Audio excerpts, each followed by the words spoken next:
አራት ተፎካካሪ ፖለቲካ ፓርቲዎች በያዙት አማራጭ ሀሳቦች ዙሪያ ያከራከረው ፋና መድረክ የትምህርት ፖሊሲን ለዚህኛው ሳምንት ባለተራ አድርጓል። ላለፉት ከ3 አስርት ዓመታት በላይ የነበረው የትምህርት ፖሊሲም ሆነ ስርዓት ትውልድን በመቅረጽ ሂደት ውስጥ ክፍተት ነበረበት ሲል መከራከሪያ ጭብጥ ያስያዘው ብልጽግና ፓርቲም ስብራት ብሎ የጠራው የዘርፉን ችግር ለማድረቅ አዲስ ፖሊሲ ከማዘጋጀት በዘለለ ተግባራዊ ስራ ከውኛለሁ ባይ ነው። ፖሊሲው መነሻነት የትምህርት ስርዓተ ትምህርቱን ማሻሻል ስራን የሰራ ነው። በዋናነት ግን ከስነ ምግባር አኳያ የግብረ ገብ ትምህርት እንዲኖር እድል የሰጠ ነው።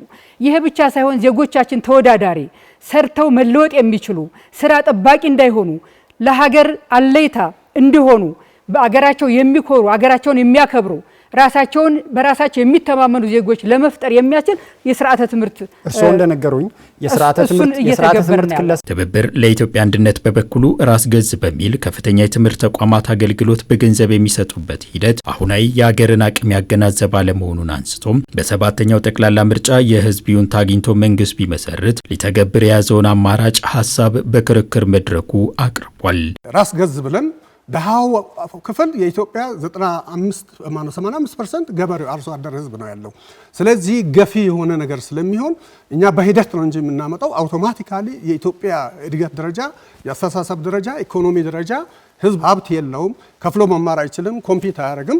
ለሀብታሞችና ለቅም ላላቸው ለብልጽግና ሰዎች የሚበጅ እንጂ ሌላውን ገፍቶ የሚያወጣ ስለሆነ ስለዚህ እናንተ በቀጣይ ዓመት መንግስት ብትሆኑ ራስ ገዝ ነው እየተንቀሳቀሰ ያለው አዲስ አበባ ዩኒቨርሲቲ ምን ታደርጉታላችሁ? እሱን አጥንተን በጥናት የምንለውጥበት እንሰራለን። የተማሪዎች ውጤትን በተመለከተው ክፍል አሁን እየታየ ያለውን ፈተና የማለፍ ምጣኔን የተቸውም ህብረ ኢትዮጵያ ዲሞክራሲያዊ ፓርቲ ምጣኔውን ከእጥፍ በላይ በማሳደግ በርካታ ተማሪዎች ወደ ከፍተኛ የትምህርት ተቋም እንዲገቡ አደርጋለሁ ሲል የኢትዮጵያ ዜጎች ለማህበራዊ ፍትህ ኢዜማ በበኩሉም ሌሎች አማራጮች እንዳሉ በማመላከት ሂደቱን ጤናማ ለማድረግ እሰራለሁ በማለት በአመዛኙ ተቀራራቢ አቋሙን አንጸባርቋል። ሚኒመም ሪኳየርመንታችን ከ85% በላይ ተማሪዎች 12ኛ ክፍል ጨርሰው ወደ ዩኒቨርሲቲ የሚገቡበትን እድል በቲቬትም እናመቻቻለን።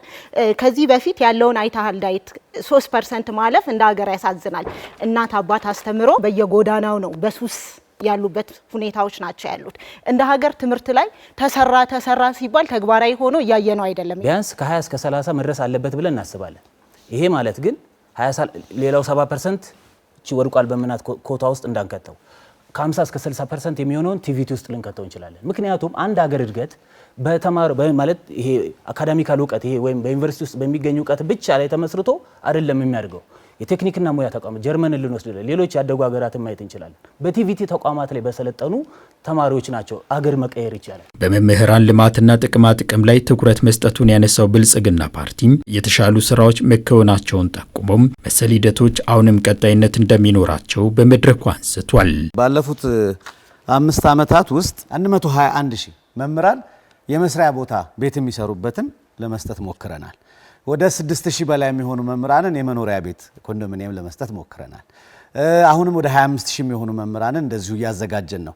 ይሄ ለመምህራን በቂ ነው ብለን አናምን። የትምህርት ስርዓቱ ሊመራበት በሚገባው ቋንቋ ዙሪያ ብርቱ ክርክር በተካሄደበት መድረክ ስርዓቱ በአገር በቀል ቋንቋ መመራት አለበት በሚል ተቀራራቢ አቋም ከትብብር ለኢትዮጵያ አንድነትና ከህብረ ኢትዮጵያ ዲሞክራሲያዊ ፓርቲ በአማራጭ ሀሳብነት ቀርቧል።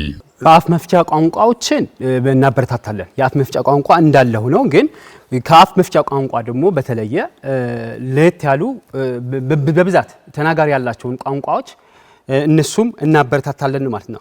ዘን በዋናነት እኛ የምናራምደው አፍ መፍቻ ቋንቋም የምናበረታታው የሚሆነው ማለት ነው። አገሪቷ ውስጥ በሰፊ የሚነገሩ ቋንቋዎች ተመራጭ ናቸው።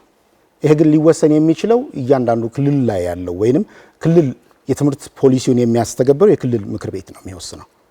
ዛሬ ላይ ግን እንደ ምርጫ መወዳደሪያ ማኒፌስቶ የምናስቀምጠው ማንኛውም ሰው ለምሳሌ በአማራ ክልል ያለ ሰው ተጨማሪ ያዋጣኛል የሚል እንደ እድል ሊናስቀምጣቸው የምንችሉ ነገሮች አሉ። ለምሳሌ አማራ ክልል ያለው ሰው በቀጣይ በሰፊ ሊነገር የሚችለውን ኦሮምኛ ቋንቋ እንዲማር እናበረታታለን። አሁን ገዢው ፓርቲ የሚተገብረው የትምህርት ፖሊሲም ኢዜማ እተገብረዋለሁ ካለው ጋር ተመሳስሎሽ እንዳለው በክርክር መድረኩ ተነስቷል። ፓርቲው በበኩሉም በሁሉም ጉዳዮች በተቃርኖ መቆም ተገቢነት እንደሌለው በማንሳት በጉዳዩ ላይ ያለውን አቋም አሳውቋል። በአንድ ሀገር ውስጥ ያሉ ሰዎች ፓርቲዎች ተመሳሳይ አቋም መውሰድ ይችላሉ። ይሄ ምንም የሚገርም ነገር አይደለም። ፓርቲዎች የሚለያዩት በተወሰኑ ጉዳዮች ነው እንጂ በሁሉም ነገር አይደለም የሚለያዩት። ስለዚህ አሁን እየተገበረ ያለው የትምህርት ፖሊሲ አወቃቀር ደረጃዎች እኛም በራሳችን እቅዶች ውስጥ ፖሊሲዎች ውስጥ ያስቀምጥናቸው ስለሆነ ተመሳሳይ ነው ብሎ መውሰድ ይቻላል።